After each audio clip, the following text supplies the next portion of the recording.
ನಾನು ಚಿಕ್ಕವರಿದ್ದಾಗಲೇ ನನ್ನ ತಂದೆ ನಮ್ಮನ್ನು ತೊರೆದು ಹೋದರು. ನನ್ನ ಸಹೋದರ ಕಂಪ್ಯೂಟರ್ ಇಂಜಿನಿಯರಿಂಗ್ ಕೊನೆಯ ವರ್ಷದಲ್ಲಿ ಓದುತ್ತಿದ್ದನು ಮತ್ತು ನಾನು BSc ಮೊದಲ ವರ್ಷದಲ್ಲಿ ಓದುತ್ತಿದ್ದೆ.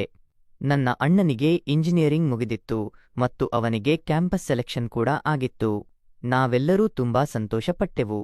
ಈಗ ಅಣ್ಣನಿಗೆ ಮುಂಬೈ, ಪುಣೆ ಅಥವಾ ಬೆಂಗಳೂರಿನಂತಹ ಮಹಾನಗರಗಳಲ್ಲಿ ಕೆಲಸ ಸಿಗುವ ಸಾಧ್ಯತೆ ಇತ್ತು. ಅಣ್ಣ ಮೊದಲು ಎಂದಿಗೂ ನಗರಕ್ಕೆ ಹೊರಗೆ ಒಬ್ಬಂಟಿಯಾಗಿ ಹೋಗಿಲ್ಲವಾದ್ದರಿಂದ ನನ್ನ ಅಮ್ಮನಿಗೆ ಅವನ ಊಟೋಪಚಾರದ ಬಗ್ಗೆ ತುಂಬಾ ಚಿಂತೆಯಿತ್ತು. ಆದ್ದರಿಂದ ಅಮ್ಮ ಅಣ್ಣನಿಗೆ ಮದುವೆ ಮಾಡಲು ನಿರ್ಧರಿಸಿದಳು. ಅಮ್ಮ ಹುಡುಗಿಯರನ್ನು ನೋಡಲು ಪ್ರಾರಂಭಿಸಿದಳು. ಆದರೆ ಅಣ್ಣನಿಗೆ ಅಷ್ಟು ಬೇಗ ಮದುವೆ ಆಗಲು ಇಷ್ಟವಿರಲಿಲ್ಲ. ಆದರೂ ಅಮ್ಮ ಹಠಬಿಡದೆ ಅವನನ್ನು ಸೋಲಿಸಿದರು. ಆದರೆ ಅಣ್ಣನಿಗೆ ಅಷ್ಟು ಬೇಗ ಮದುವೆಯಾಗಲು ಇಷ್ಟವಿರಲಿಲ್ಲ. ಆದರೂ ಅಮ್ಮನ ಹಠದ ಮುಂದೆ ಅವನದ್ದೇನೂ ನಡೆಯಲಿಲ್ಲ. ಅಮ್ಮ ಅಣ್ಣನಿಗೆ ನೇರವಾಗಿ, ನಿನಗೆ ಯಾವುದಾದರೂ ಹುಡುಗಿ ಇಷ್ಟವಿದ್ದರೆ ಹೇಳು, ಅವಳನ್ನು ಮದುವೆಯಾಗು, ನಮಗೆ ಯಾವುದೇ ತೊಂದರೆ ಇಲ್ಲ. ಆದರೆ ಕೆಲಸಕ್ಕೆ ಹೋಗುವ ಮೊದಲು ಮದುವೆ ಆಗಬೇಕು. ಇಲ್ಲದಿದ್ದರೆ ನನಗೆ ಇಷ್ಟವಾದಂತಹ ಮದುವೆಯನ್ನು ಮಾಡುತ್ತೇನೆ ಎಂದಳು. ಅಣ್ಣನಿಗೆ ಯಾವುದೇ ಗರ್ಲ್ ಫ್ರೆಂಡ್ ಇರಲಿಲ್ಲ. ಆದ್ದರಿಂದ ನಿನ್ನ ಇಷ್ಟದ ಹುಡುಗಿಯನ್ನೇ ನಾನು ಮದುವೆಯಾಗುತ್ತೇನೆ ಎಂದು ಅಮ್ಮನಿಗೆ ಹೇಳಿದನು. ಕೆಲವು ದಿನಗಳ ನಂತರ ಅಮ್ಮನಿಗೆ ಒಂದು ಹುಡುಗಿ ಇಷ್ಟವಾದಳು. ಅವಳ ಹೆಸರೇ ಮೀನಾ. ಅವಳು ತುಂಬಾ ಸುಂದರವಾಗಿದ್ದಳು. ಅಣ್ಣನಿಗೂ ಅವಳು ತುಂಬಾ ಇಷ್ಟವಾದಳು ಮತ್ತು ಮದುವೆ ದಿನಾಂಕ ನಿಗದಿ ಆಯಿತು. ಮದುವೆಯೇ ಆಯಿತು ಮತ್ತು ಮೀನಾ ಸೊಸೆಯಾಗಿ ನಮ್ಮ ಮನೆಗೆ ಬಂದಳು. ಮನೆಯವರಿಗೆಲ್ಲರಿಗೂ ತುಂಬಾ ಸಂತೋಷವಾಯಿತು. ನಾನು ಮತ್ತು ಅಮ್ಮ ಸಂತೋಷದಿಂದ ಅಣ್ಣ ಮತ್ತು ಅತ್ತಿಗೆಯನ್ನು ಊರಿಗೆ ಕಳಿಸಿದೆವು. ಕೆಲವು ದಿನಗಳು ಹೀಗೆ ಕಳೆದು ಒಂದು ದಿನ ನನ್ನ ಮೇಲೆ ದುಃಖದ ಪರ್ವತವೇ ಬಿದ್ದಂತ ಆಯಿತು. ನನ್ನ ಅಮ್ಮ ರಸ್ತೆ ದಾಟುವಾಗ ವಾಹನ ಅಪಘಾತದಲ್ಲಿ ನಮ್ಮನ್ನು ಅಗಲಿದರು. ನನ್ನ ಜೀವನದಲ್ಲಿ ಮತ್ತೆ ದುಃಖ ಬಂದಿತ್ತು. ಆದರೆ ಯಾರಾದರೂ ಹೋದರೆ ಜೀವನ ನಿಲ್ಲುವುದೇ ಇಲ್ಲ. ಈಗ ಮನೆಯಲ್ಲಿ ನಾನು ಒಬ್ಬಂಟಿಯಾಗಿದ್ದೆ.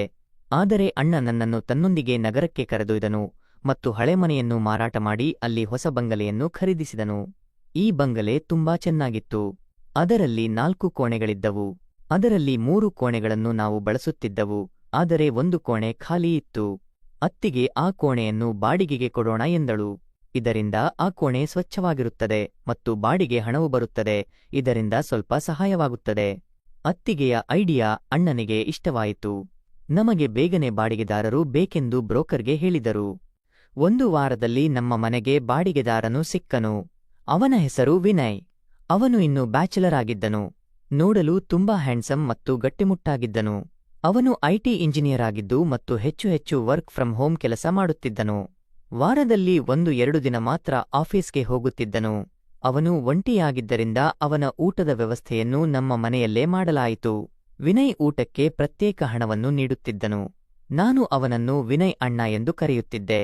ನನ್ನ ಮೊದಲ ವರ್ಷ ಮುಗಿದು 2ನೇ ವರ್ಷ ಪ್ರಾರಂಭವಾಗಲಿತ್ತು. ನಾನು ಮತ್ತು ಅಣ್ಣ ಇಲ್ಲಿ ಒಳ್ಳೆಯ ಕಾಲೇಜ್ ಹುಡುಕಲು ಪ್ರಾರಂಭಿಸಿದೆವು. ನಮಗೆ ಒಂದು ಒಳ್ಳೆಯ ಕಾಲೇಜ್ ಸಿಕ್ಕಿತ್ತು ಮತ್ತು ಅಣ್ಣ ನನ್ನನ್ನು ಅಲ್ಲಿಗೆ ಸೇರಿಸಿದನು. ಈಗ ಪ್ರತಿದಿನ ಕಾಲೇಜಿಗೆ ಹೋಗುತ್ತಿದ್ದೆ. ಅಣ್ಣನೂ ಆಫೀಸ್ಗೆ ಹೋಗುತ್ತಿದ್ದ ಮತ್ತು ನಾನು ಬೆಳಗ್ಗೆ 10 ಗಂಟೆಗೆ ಕಾಲೇಜ್ಗೆ ಹೋಗಬೇಕಿತ್ತು. ಹೋಗುವಾಗ ಅತ್ತಿಗೆ ಯಾವಾಗಲೂ ಸಂಜೆ ಯಾವಾಗ ಬರ್ತೀಯಾ ಎಂದು ಕೇಳುತ್ತಿದ್ದಳು. ನನ್ನ ಕಾಲೇಜ್ ಸಮಯ ನಿಗದಿಯಾಗಿರಲಿಲ್ಲ. ಆದ್ದರಿಂದ ಅತ್ತಿಗೆ ಪದೇ ಪದೇ ಕೇಳಬೇಕಾಗಿತ್ತು. ಒಂದು ದಿನ ನಾನು ಕಾಲೇಜಿಗೆ ಹೋಗುತ್ತಿದ್ದಾಗ ಅತ್ತಿಗೆ, ಅಂಕಿತಾ, ಸಂಜೆ ಯಾವಾಗ ಬರ್ತೀಯಾ ಎಂದು ಕೇಳಿದರು. ಇಂದು ಕಾಲೇಜ್ ಪ್ರೋಗ್ರಾಂ ಇದೆ, ಆದ್ದರಿಂದ 1 ಗಂಟೆ ತಡವಾಗಬಹುದು ಎಂದು ನಾನು ಹೇಳಿದೆ. ನಾನು ವಿನಯ್ ಕೊಠಡಿ ಇನ್ನು ನೋಡಿದೆ. ಆಗ ಅವನು ಲ್ಯಾಪ್ಟಾಪ್ನಲ್ಲಿ ಕೆಲಸ ಮಾಡುತ್ತಿದ್ದ. ಅತ್ತಿಗೆ ಅಡುಗೆ ಮನೆಯಲ್ಲಿ ಕೆಲಸ ಮಾಡಲು ಹೋದರು. ನಾನು ಹೊರಗೆ ಬಂದು ಆಟೋ ಹಿಡಿದು ಕಾಲೇಜ್ಗೆ ಹೋದೆ. ಮನೆಯಿಂದ ಹೊರಟು 15 ನಿಮಿಷವಾಗಿತ್ತು. ಅಷ್ಟರಲ್ಲಿ ನನ್ನ ಕೆಮಿಸ್ಟ್ರಿ ಪ್ರಾಕ್ಟಿಕಲ್ ಫೈಲನ್ನು ಮನೆಯಲ್ಲೇ ಮರೆತು ಬಿಟ್ಟಿದ್ದರೆಂದು ನೆನಪಾಯಿತು ಮತ್ತು ಇಂದು ಅದರ ಪರೀಕ್ಷೆ ಇತ್ತು. ನಾನು ಆಟೋ ಚಾಲಕನಿಗೆ ಗಾಡಿಯನ್ನು ತಿರುಗಿಸಲು ಹೇಳಿದೆ. ನಾನು ಮನೆಯ ಬಾಗಿಲಿಗೆ ಬಂದೆ. ಆಗ ಬಾಗಿಲು ಒಳಗಿನಿಂದ ಲಾಕ್ ಆಗಿತ್ತು. ಹೀಗೆ ಎಂದಿಗೂ ಆಗಿರಲಿಲ್ಲ. ನಾನು ಬಾಗಿಲು ತಟ್ಟಿದೆ, ಆದರೆ ಯಾರೂ ತೆರೆಯಲಿಲ್ಲ. ನನಗೆ ಈಗಲೇ ಕಾಲೇಜಿಗೆ ತಡವಾಗಿತ್ತು. ಆದ್ದರಿಂದ ನಾನು ತುಂಬಾ ಹೊತ್ತು ಬಾಗಿಲು ಬಡಿದೆ. ಬಹುಶಃ ಅತ್ತಿಗೆ ಮಲಗಿರಬಹುದು. ಆದ್ದರಿಂದ ಬೆಡ್ರೂಮ್ನ ಸದ್ದು ಕೇಳಲಿಲ್ಲವೆಂದು ನನಗೆ ಅನಿಸಿತು. ನಂತರ ನನ್ನ ಬ್ಯಾಗ್ನಲ್ಲಿ ಮನೆಯ ಒಂದು ಹೆಚ್ಚುವರಿ ಕೀ ಇದೆ ಎಂದು ನನಗೆ ನೆನಪಾಯಿತು. ನನ್ನ ಬಳಿ 3 ಕೀಲಿಗಳಿದ್ದವು. ಆದರೆ ನನಗೆ ಎಂದಿಗೂ ಕೀ ಅವಶ್ಯಕತೆ ಬೀಳಲಿಲ್ಲ. ಆದ್ದರಿಂದ ನನಗೆ ಮೊದಲು ನೆನಪಾಗಲಿಲ್ಲ. ನಾನು ಲಾಕ್ ತೆರೆದು ನೋಡಿದೆ. ಆಗ ವಿನಯ್ ಇದ್ದನು. ಅವನು ಬೆವರಿನಿಂದ ಸಂಪೂರ್ಣವಾಗಿ ಒದ್ದೆಯಾಗಿದ್ದನು. ಅವನ ಮುಖದಲ್ಲಿ ಭಯ ಎದ್ದು ಕಾಣುತ್ತಿತ್ತು. ಆದರೆ ಅವನು ಅದನ್ನು ಮುಚ್ಚಲು ಪ್ರಯತ್ನಿಸುತ್ತಿದ್ದನು. ನಾನು ಕೋಪದಿಂದ ನನ್ನ ಕೋಣೆಗಡೆಗೆ ಹೋಗಲು ಪ್ರಾರಂಭಿಸಿದೆ. ಆಗ ನಾನು ಹಿಂತಿರುಗಿ ನೋಡಿದೆ. ಅತ್ತಿಗೆ ಕುಂಟುತ್ತಾ ಬಾತ್ರೂಮ್ಗೆ ಹೋಗುತ್ತಿದ್ದಳು. ಆದರೆ ಇವುಗಳನ್ನೆಲ್ಲ ಗಮನಿಸಲು ನನ್ನ ಬಳಿ ಸಮಯವಿರಲಿಲ್ಲ. ನಾನು ಬೇಗನೆ ನನ್ನ ಕೋಣೆಗೆ ಹೋಗಿ ಫೈಲ್ ತೆಗೆದುಕೊಂಡು ಹೊರಗೆ ಹೋದೆ. ಸಂಜೆ ನಾನು ಮತ್ತು ಅಣ್ಣ ಮನೆಗೆ ಬಂದಾಗ ಅತ್ತಿಗೆ ಮನೆ ಕೆಲಸಗಳನ್ನು ಮಾಡುತ್ತಿದ್ದಳು. ಬೆಳಿಗ್ಗೆ ನಡೆದ ಘಟನೆ ಇನ್ನೂ ನನ್ನ ತಲೆಯಿಂದ ಹೋಗಿರಲಿಲ್ಲ. ನಾನು ನನ್ನ ಕೋಣೆಗೆ ಹೋದೆ. ಫ್ರೆಶ್ ಆಗಿ ಅಡುಗೆ ಮನೆಗೆ ಬಂದೆ. ಅತ್ತಿಗೆ ಅಡುಗೆ ಮಾಡುತ್ತಿದ್ದಳು. ಅತ್ತಿಗೆ, ಬೆಳಿಗ್ಗೆ ನಾನು ಎಷ್ಟು ಬಾಗಿಲು ತಟ್ಟಿದೆ? ಎಲ್ಲಿದ್ದೆ? ನನ್ನ ಒಂದು ಮುಖ್ಯವಾದ ಫೈಲ್ ಮನೆಯಲ್ಲೇ ಇತ್ತು. ಆದ್ದರಿಂದ ನಾನು ಅರ್ಧ ದಾರಿಯಿಂದ ವಾಪಸ್ ಬಂದಿದ್ದೆ ಎಂದು ನನ್ನ ಅತ್ತಿಗೆ ಕೇಳಿದೆ. ಅದಕ್ಕೆ ಅತ್ತಿಗೆ ಗಾಬರಿಯಾಗುತ್ತಾ, ನನಗೆ ನಿನ್ನ ಸದ್ದು ಕೇಳಿಸಿತ್ತು, ಆದರೆ ನಾನು ಬಾತ್ರೂಮ್ನಲ್ಲಿದ್ದೆ. ನೀನು ಬಂದಿದ್ದೆ ಎಂದು ವಿನಯ್ ನನಗೆ ಹೇಳಿದ ಎಂದಳು. ಅಷ್ಟರಲ್ಲಿ ಅಣ್ಣ, ಮೀನಾ, ಎಷ್ಟು ಹೊತ್ತು ಬೇಕು? ಹಸಿವಾಗುತ್ತಿದೆ, ಬೇಗ ಊಟ ತಂದುಕೊಡು ಎಂದು ಅತ್ತಿಗೆಗೆ ಕೂಗಿದನು. ಅತ್ತಿಗೆ ನನ್ನ ಪ್ರಶ್ನೆಗಳಿಗೆ ಮೊದಲೇ ಗಾಬರಿಯಾಗಿದ್ದಳು ಮತ್ತು ಅಣ್ಣನ ಕರೆಯಿಂದ ಅವಳಿಗೆ ನೆಪ ಸಿಕ್ಕಿತು. ಅವಳು ಅಡುಗೆಯನ್ನು ಡೈನಿಂಗ್ ಟೇಬಲ್ ಮೇಲೆ ತಂದಿಟ್ಟಳು. ನಾನು ಅದರ ಬಗ್ಗೆ ಅವಳನ್ನೇನೂ ಕೇಳಲಿಲ್ಲ. ಅದರ ನಂತರ ನಾನು ಅತ್ತಿಗೆಯತ್ತ ಗಮನಿಸಲು ಪ್ರಾರಂಭಿಸಿದೆ. ವಿನಯ್ ಅತ್ತಿಗೆ ಜೊತೆ ಸ್ವಲ್ಪ ಹೆಚ್ಚೇ ಮಾತನಾಡುತ್ತಾ ಬೆರೆಯುತ್ತಿದ್ದ. ಮಾತನಾಡುತ್ತಾ ಅವನು ಅತ್ತಿಗೆಯನ್ನು ಅಲ್ಲಲ್ಲಿ ಮುಟ್ಟುತ್ತಿದ್ದ ಮತ್ತು ಅತ್ತಿಗೆಯು ಅವನಿಗೆ ಪ್ರತಿಕ್ರಿಯೆ ನೀಡುತ್ತಿದ್ದಳು. ಕೆಲವು ದಿನಗಳು ಹೀಗೆ ಕಳೆದವು. ನನ್ನ ಪರೀಕ್ಷೆಗಳು ಹತ್ತಿರವಾಗುತ್ತಿದ್ದವು. ಅದರಿಂದ ನನಗೆ 15 ದಿನಗಳ ರಜೆ ಸಿಕ್ಕಿತ್ತು. ಈಗ ಅವರ ಮೇಲೆ ಕಣ್ಣಿಡಲು ನನಗೆ ಒಳ್ಳೆಯ ಅವಕಾಶ ಸಿಕ್ಕಿತ್ತು. ಒಂದು ದಿನ ಅಣ್ಣ ಆಫೀಸ್ಗೆ ಹೋದನು. ನಾನು ಅತ್ತಿಗೆಗೆ ಸ್ವಲ್ಪ ಕೆಲಸದಲ್ಲಿ ಸಹಾಯ ಮಾಡಿ ಮಧ್ಯಾಹ್ನ ಊಟದ ನಂತರ ನಾನು ನನ್ನ ಕೋಣೆಗೆ ಹೋದೆ. ನಾನು ಓದುತ್ತಿದ್ದೆ. ಅಷ್ಟರಲ್ಲಿ ಬಾಟಲಿಯ ನೀರು ಖಾಲಿಯಾಗಿದೆ ಎಂದು ನೋಡಿದೆ. ಅಡುಗೆ ಮನೆಯಿಂದ ನೀರು ತರಲು ನನ್ನ ಕೋಣೆಯ ಬಾಗಿಲು ತಟ್ಟಿ ತೆರೆದೆ. ಆಗ ಅತ್ತಿಗೆ ಮೆಲ್ಲಗೆ ವಿನಯ್ ಕೊಠಡಿಗೆ ಹೋಗುತ್ತಿರುವುದನ್ನು ನೋಡಿದೆ. ನಾನು ಸ್ವಲ್ಪ ಹೊತ್ತು ಅಲ್ಲೇ ನಿಂತು ಅವರು ಹೊರಗೆ ಬರುವುದನ್ನು ಕಾಯುತ್ತಿದ್ದೆ. ಆದರೆ 2 ಗಂಟೆಗಳಾದರೂ ಅವರು ಹೊರಗೆ ಬರಲಿಲ್ಲ. 4 ಗಂಟೆಗಳ ನಂತರ ಅತ್ತಿಗೆ ಕುಂಟುತ್ತಾ ವಿನಯ್ ಕೊಠಡಿಯಿಂದ ಹೊರಗೆ ಬಂದಳು. ಅವಳು ಬೆವರಿನಿಂದ ಸಂಪೂರ್ಣ ಒದ್ದೆಯಾಗಿದ್ದಳು. ಇದೆಲ್ಲವನ್ನ ನೋಡಿ ನನಗೆ ತುಂಬಾ ವಿಚಿತ್ರ ಎನಿಸಿತ್ತು. ಈಗ ಇದು ಪ್ರತಿದಿನದ ಕಥೆಯಾಗಿತ್ತು. ಅಣ್ಣ ಆಫೀಸ್ಗೆ ಹೋದಾಗ ಮತ್ತು ನಾನು ನನ್ನ ಕೋಣೆಗೆ ಹೋದಾಗ ಅತ್ತಿಗೆ ಬಾಡಿಗೆದಾರನ ಕೊಠಡಿಗೆ ಹೋಗುತ್ತಿದ್ದಳು ಮತ್ತು ಕೆಲವು ಗಂಟೆಗಳ ನಂತರ ಕುಂಟುತ್ತಾ ಹೊರಗೆ ಬರುತ್ತಿದ್ದಳು. ಈಗ ಇವರಿಬ್ಬರ ನಡುವೆ ಏನೋ ನಡೆಯುತ್ತಿದೆ ಎಂದು ನನಗೆ ಖಚಿತವಾಯಿತು. ನನ್ನ ಅತ್ತಿಗೆ ಅಣ್ಣನಿಗೆ ಮೋಸ ಮಾಡುತ್ತಿದ್ದಳು. ನನ್ನ ಮನಸ್ಸು ತುಂಬಾ ಕೆಟ್ಟದಾಗಿತ್ತು. ಅಣ್ಣ ಅತ್ತಿಗೆಗಾಗಿ ಏನೆಲ್ಲಾ ಮಾಡಿಲ್ಲ. ಅತ್ತಿಗೆಯನ್ನು ತುಂಬಾ ಪ್ರೀತಿಸುತ್ತಿದ್ದನು. ಏನು ಕೇಳಿದರೂ ತಂದುಕೊಡುತ್ತಿದ್ದನು. ಎಲ್ಲಿಗೆ ಹೋಗಬೇಕೆಂದರೂ ಕರೆದುಕೊಂಡು ಹೋಗುತ್ತಿದ್ದನು. ಆದರೂ ಆ ದುಷ್ಟಳು ನನ್ನ ಅಣ್ಣನ ಜೀವನವನ್ನು ಏಕೆ ಹಾಳು ಮಾಡಿದಳು? ಮತ್ತು ಈ ವಿನಯ್ನಲ್ಲಿ ಏನಿದೆ ಎಂದು ಇವನ ಜೊತೆ ಸೇರಿ ಅತ್ತಿಗೆ ಅಣ್ಣನಿಗೆ ಮೋಸ ಮಾಡುತ್ತಿದ್ದಾಳೆ. ನಾನು ಈಗ ಅತ್ತಿಗೆ ಜೊತೆ ಹೆಚ್ಚಾಗಿ ಮಾತನಾಡುತ್ತಿರಲಿಲ್ಲ. ಇಬ್ಬರನ್ನೂ ರೆಡ್ ಹ್ಯಾಂಡ್ ಆಗಿ ಹಿಡಿಯಲು ನಾನು ನಿರ್ಧರಿಸಿದೆ. ಒಂದು ದಿನ ನಾನು ಕಾಲೇಜಿಗೆ ಹೋಗುವ ನಾಟಕವಾಡಿದೆ. ನನಗೆ ಅಣ್ಣನ ಬಗ್ಗೆ ತುಂಬಾ ಚಿಂತೆ ಇತ್ತು. ಹೇಗಾದರೂ ಮಾಡಿ ಅತ್ತಿಗೆಯ ನಿಜವಾದ ಮುಖವನ್ನು ನಾನು ಅಣ್ಣನ ಮುಂದೆ ತರಬೇಕಿತ್ತು. ಅತ್ತಿಗೆ ನಾನು ಕಾಲೇಜಿಗೆ ಹೋಗುತ್ತಿದ್ದೇನೆ ಎಂದು ನನ್ನ ಅತ್ತಿಗೆಗೆ ಹೇಳಿದೆ. ಅತ್ತಿಗೆ ಅಡುಗೆ ಮನೆಯಲ್ಲಿ ಕೆಲಸದಲ್ಲಿ ಬಿಸಿಯಾಗಿದ್ದಳು. ಇದರ ಲಾಭ ಪಡೆದು ನಾನು ಮೆಲ್ಲಗೆ ವಿನಯ್ ಕೋಣೆಗೆ ಹೋದೆ ಮತ್ತು ಪರದೆ ಹಿಂದೆ ಅವಿತುಕೊಂಡೆ. ವಿನಯ್ ಇನ್ನೂ ಮಲಗಿದ್ದನು. ಅವನಿಗೆ 1 ವಾರದ ನೈಟ್ ಡ್ಯೂಟಿ ಇತ್ತು. ಆದ್ದರಿಂದ ಅವನು ರಾತ್ರಿಯಿಡೀ ಕೆಲಸ ಮಾಡಿದ್ದ ಮತ್ತು ಹಗಲಿನಲ್ಲಿ ಮಲಗುತ್ತಿದ್ದನು. ಸ್ವಲ್ಪ ಸಮಯದ ನಂತರ ಅತ್ತಿಗೆ ವಿನಯ್ ಕೋಣೆಗೆ ಬಂದು ಅವನನ್ನು ಎಬ್ಬಿಸಲು ಪ್ರಾರಂಭಿಸಿದಳು. ಕೋಣೆಯಲ್ಲಿ ಕತ್ತಲೆಯಿತ್ತು. ಆದ್ದರಿಂದ ನನಗೆ ಏನು ಸ್ಪಷ್ಟವಾಗಿ ಕಾಣುತ್ತಿರಲಿಲ್ಲ. ಅತ್ತಿಗೆ ವಿನಯನನ್ನು ಎಬ್ಬಿಸಿ ಅವರು ಇಬ್ಬರು ಹೋಗಿದ್ದಾರೆ ಎಂದಳು. ವಿನಯ್ ಎದ್ದು ಹೇಳಿದನು, ಅತ್ತಿಗೆ, ನೀವು ಬಂದ್ರಾ ಎಂದು ವಿನಯ್ ಕೇಳಿದ. ನಾನು ತಕ್ಷಣ ಬರದೆ ಹಿಂದಿನಿಂದ ಹೊರಗೆ ಬಂದು ಲೈಟ್ ಹಾಕಿದೆ. ಮುಂದಿನ ದೃಶ್ಯ ನೋಡಿ ನನಗೆ ಆಶ್ಚರ್ಯವಾಯಿತು. ಅತ್ತಿಗೆ ತುಂಬಾ ಚಿಕ್ಕದಾದ ಬಟ್ಟೆಯನ್ನು ಧರಿಸಿ ನಿಂತಿದ್ದರು. ವಿನಯ್ ಕೋಣೆಯ ಹಿಂಭಾಗದ ಬಾಗಿಲು ತೆರೆಯುತ್ತಿದ್ದನು. ನನ್ನನ್ನು ನೋಡಿ ಇಬ್ಬರು ಬೆಚ್ಚಿಬಿದ್ದರು. ನಾನು, ಅಣ್ಣ, ಇಲ್ಲಿ ಏನು ನಡೆಯುತ್ತಿದೆ ಎಂದು ಕೇಳಿದೆ. ಅತ್ತಿಗೆ, ಈಗ ಮುಚ್ಚಿಟ್ಟು ಯಾವುದೇ ಪ್ರಯೋಜನವಿಲ್ಲ, ನಿಜ ಹೇಳು ಎಂದು ವಿನಯನಿಗೆ ಹೇಳಿದಳು. ಅತ್ತಿಗೆ ನನ್ನ ಮುಂದೆ ಬಂದು, ಅಂಕಿತಾ, ನಾನು ಮತ್ತು ವಿನಯ್ ಯಾವಾಗಲೂ ತೋಟದ ಜಿಮ್ ಹೌಸ್ನಲ್ಲಿ ಜಿಮ್ ಮಾಡುತ್ತೇವೆ. ವಿನಯ್ ನನಗೆ ವ್ಯಾಯಾಮ ಕಲಿಸುತ್ತಾನೆ.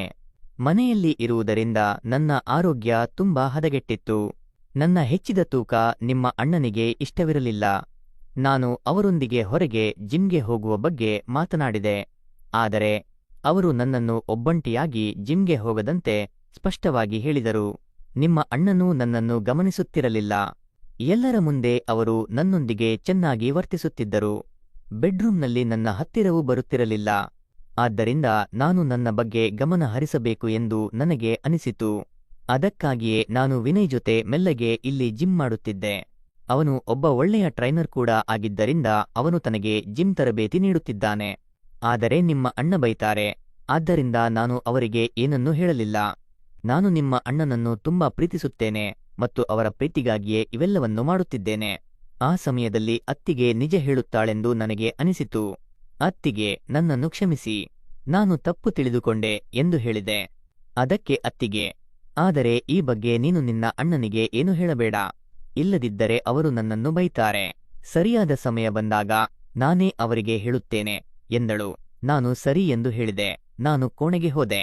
ಈಗ ನಾನು ಈ ವಿಷಯದ ಬಗ್ಗೆ ಗಮನ ಕೊಡಲು ಬಿಟ್ಟುಬಿಟ್ಟೆ. ಕೆಲವು ದಿನಗಳು ಹೀಗೆ ಕಳೆದು ಒಂದು ದಿನ ಅಣ್ಣ ಆಫೀಸ್ ಕೆಲಸದ ನಿಮಿತ್ತ 2 ದಿನಗಳ ಕಾಲ ಹೊರಗೆ ಹೋಗಿದ್ದನು. ಮಧ್ಯಾಹ್ನ ಸಮಯವಾಗಿತ್ತು ಮತ್ತು ನಾನು ನನ್ನ ಕೋಣೆಯಲ್ಲಿ ಓದುತ್ತಿದ್ದೆ. ಇದ್ದಕ್ಕಿದ್ದಂತೆ ಅಣ್ಣನ ಫೋನ್ ಬಂತು. ನಿನ್ನ ಅತ್ತಿಗೆ ಎಲ್ಲಿದ್ದಾಳೆ? ನಾನು ಅವಳಿಗೆ ಯಾವಾಗಲಿಂದ ಫೋನ್ ಮಾಡುತ್ತಿದ್ದೇನೆ. ಅವಳು ರಿಸೀವ್ ಮಾಡುತ್ತಿಲ್ಲ. ಅವಳಿಗೆ ಫೋನ್ ಕೊಡು. ನಾನು ಅವಳೊಂದಿಗೆ ಒಂದು ಮುಖ್ಯವಾದ ವಿಷಯ ಮಾತನಾಡಬೇಕಾಗಿತ್ತು ಎಂದು ಅಣ್ಣ ಹೇಳಿದನು. ನಾನು ಅತ್ತಿಗೆಯ ಕೋಣೆಗೆ ಹೋದೆ. ಆದರೆ ಅವಳು ಅಲ್ಲಿ ಇರಲಿಲ್ಲ. ಜಿಮ್ಗೆ ಹೋಗಿರಬಹುದು ಎಂದು ನನಗೆ ಅನಿಸಿತ್ತು. ನಾನು ಅತ್ತಿಗೆಯನ್ನು ಹುಡುಕಿಕೊಂಡು ಜಿಮ್ಗೆ ಬಂದೆ. ಮುಂದಿನ ದೃಶ್ಯವನ್ನು ನೋಡಿ ನನ್ನ ಕಾಲುಗಳು ಕೆಳಗೆ ಕುಸಿದವು. ಜಿಮ್ ಹೆಸರಿನಲ್ಲಿ ಅತ್ತಿಗೆ ವಿನಯ್ ಏನೇನೋ ಮಾಡುತ್ತಿದ್ದರು. ಅವರನ್ನು ತಪ್ಪು ಸ್ಥಿತಿಯಲ್ಲಿ ನಾನು ನೋಡಿದೆ. ಅಣ್ಣನಿಗೆ ನಾನು ಏನನ್ನೂ ಹೇಳಬೇಕಾಗಿರಲಿಲ್ಲ. ಇದೆಲ್ಲವನ್ನು ನೋಡಿದ ನನಗೆ ತುಂಬಾ ವಿಚಿತ್ರ ಅನಿಸಿತ್ತು. ನಾನು ಹೊರಗೆ ಬಂದು, ಅತ್ತಿಗೆ ಮಾರ್ಕೆಟ್ಗೆ ಹೋಗಿದ್ದಾಳೆ. ಸ್ವಲ್ಪ ಸಮಯದ ನಂತರ ಫೋನ್ ಮಾಡು ಎಂದು ಅಣ್ಣನಿಗೆ ಹೇಳಿದೆ. ನಾನು ತೋಟದಲ್ಲಿ ಅಡಗಿ ಅತ್ತಿಗೆ ಹೊರಗೆ ಬರುವುದನ್ನು ಕಾಯಲು ಪ್ರಾರಂಭಿಸಿದೆ. ಸ್ವಲ್ಪ ಸಮಯದ ನಂತರ ಅತ್ತಿಗೆ ಹೊರಗೆ ಬಂದು ವಿನಯ್ ಕೊಠಡಿಯ ಹಿಂಬದಿಯ ಬಾಗಿಲಿನಿಂದ ಮನೆಗೆ ಹೋದಳು. ಅತ್ತಿಗೆ ಸ್ಥಿತಿ ತುಂಬಾ ಕೆಟ್ಟದಾಗಿತ್ತು. ಆ ರಾತ್ರಿ ನನಗೆ ನಿದ್ದೆ ಬರಲಿಲ್ಲ. ನನ್ನ ಅಣ್ಣನ ಪ್ರಪಂಚವನ್ನು ನಾನು ಮುರಿಯಲು ಬಯಸುವುದಿಲ್ಲ. ಇದೆಲ್ಲವೂ ವಿನಯನಿಂದ ನಡೆಯುತ್ತಿತ್ತು. ಈ ಮನೆಯಿಂದ ಈ ವಿನಯನನ್ನು ಹೊರಗೆ ಹಾಕಬೇಕು ಎಂದು ನಾನು ಯೋಚಿಸಿದೆ. ಆಗ ಅತ್ತಿಗೆ ತನ್ನಷ್ಟಕ್ಕೆ ಸರಿಹೋಗುತ್ತಾಳೆ. ನಾನು ಅತ್ತಿಗೆಯ ಬಗ್ಗೆ ಅಣ್ಣನಿಗೆ ಹೇಳಿದರೆ ಅವರಿಗೆ ತುಂಬಾ ಕೆಟ್ಟದ ಅನಿಸುತ್ತದೆ. ಆದ್ದರಿಂದ ನಾನು ಒಂದು ಯೋಜನೆಯನ್ನು ಮಾಡಿದೆ. ವಿನಯ್ ಯಾವುದೋ ಕೆಲಸದ ನಿಮಿತ್ತ ಹೊರಗೆ ಹೋದಾಗ ನಾನು ನನ್ನ ಕೆಲವು ಚಿನ್ನದ ಆಭರಣಗಳನ್ನು ಮತ್ತು ಹಣವನ್ನು ಅವನ ಬಟ್ಟೆಯಲ್ಲಿ ಬಚ್ಚಿಟ್ಟೆ. ಸಂಜೆ ಅಣ್ಣ ಆಫೀಸ್ನಿಂದ ಬಂದಾಗ ನನ್ನ ಎಲ್ಲಾ ಚಿನ್ನದ ಆಭರಣಗಳು ಕಳ್ಳತನವಾಗಿವೆ ಎಂದು ನಾನು ಇದ್ದಕ್ಕಿದ್ದಂತೆ ಕೂಗಲು ಪ್ರಾರಂಭಿಸಿದೆ. ಅಣ್ಣ ಮತ್ತು ಅತ್ತಿಗೆ ಇಬ್ಬರು ಹುಡುಕಲು ಪ್ರಾರಂಭಿಸಿದರು. ನಾನು ಅಣ್ಣನನ್ನು ಒಂದು ಕಡೆ ಕರೆದುಕೊಂಡು ಹೋಗಿ, ಅಣ್ಣ, ವಿನಯ್ ಮತ್ತು ಅತ್ತಿಗೆ ಕೋಠಡಿಯ ಮುಂದೆ ಹಲವು ಬಾರಿ ಸುತ್ತಾಡುತ್ತಿದ್ದನ್ನು ನಾನು ನೋಡಿದ್ದೇನೆ. ಬಹುಶಃ ಅವನೇ ಕಳ್ಳನಿರಬಹುದು. ಒಮ್ಮೆ ಅವನ ಬಟ್ಟೆಗಳನ್ನು ಹುಡುಕಾಡಿ ಎಂದು ಹೇಳಿದೆ. ಅದಕ್ಕೆ ಅಣ್ಣ, ಸರಿ, ಆದರೆ ಇದಕ್ಕಾಗಿ ನಾವು 3 ಬಟ್ಟೆಗಳನ್ನು ಹುಡುಕಾಡುವ ನಾಟಕವಾಡಬೇಕು. ಆಗ ವಿನಯ್ ಬೇಸರವಾಗುವುದಿಲ್ಲ ಎಂದು ಹೇಳಿದನು. ನಾನು ಸರಿ ಎಂದು ಹೇಳಿದೆ. ನಾವೆಲ್ಲರೂ ಒಬ್ಬರನ್ನೊಬ್ಬರು ಹುಡುಕಲು ಪ್ರಾರಂಭಿಸಿದೆವು. ಅಣ್ಣ ವಿನಯ್ ಕೋಣೆಗೆ ಹೋದಾಗ ಅಣ್ಣನಿಗೂ ಮತ್ತು ಅತ್ತಿಗೆಗೂ ವಿನಯ್ನ ಬಟ್ಟೆಗಳಲ್ಲಿ ನನ್ನ ಆಭರಣ ಸಿಕ್ಕವು. ನಾನು ಆಭರಣಗಳನ್ನು ಕದ್ದಿಲ್ಲ ಎಂದು ವಿನಯ್ ಹೇಳುತ್ತಿದ್ದನು. ಆದರೆ ಆ ಕಳ್ಳ ಯಾವಾಗಲೂ ಹಾಗೆ ಹೇಳುತ್ತಾನೆ. ಕೊನೆಗೂ ಅಣ್ಣ ವಿನಯನನ್ನು ಕೋಣೆಯಿಂದ ಹೊರಗೆ ಹಾಕಿದನು. ಅದರ ನಂತರ ಅಣ್ಣ ಯಾರಿಗೂ ಬಾಡಿಗೆಗೆ ಕೊಠಡಿ ಕೊಡಲಿಲ್ಲ. ಕೆಲವು ದಿನಗಳ ಕಾಲ ಅತ್ತಿಗೆ ಸುಮ್ಮನಿದ್ದಳು. ಆದರೆ ಅಣ್ಣನ ಪ್ರೀತಿಯಿಂದ ಅವರ ಸಂಬಂಧ ಮತ್ತೆ ಪ್ರಾರಂಭ ಆಯಿತು. ಸ್ನೇಹಿತರೆ, ನಾನು ಮಾಡಿದ್ದು ಸರಿಯೋ ತಪ್ಪೋ ಎಂಬುದು ನಿಮ್ಮ ಕಮೆಂಟ್ನಲ್ಲಿ ಖಂಡಿತ ತಿಳಿಸಿ. ಸ್ನೇಹಿತರೆ, ಕಥೆ ಲೈಕ್ ಮಾಡಿ, ಶೇರ್ ಮಾಡಿ ಮತ್ತು ಚಾನೆಲ್ ಅನ್ನು ಸಬ್ಸ್ಕ್ರೈಬ್ ಮಾಡೋದನ್ನ ಮರಿಬೇಡಿ.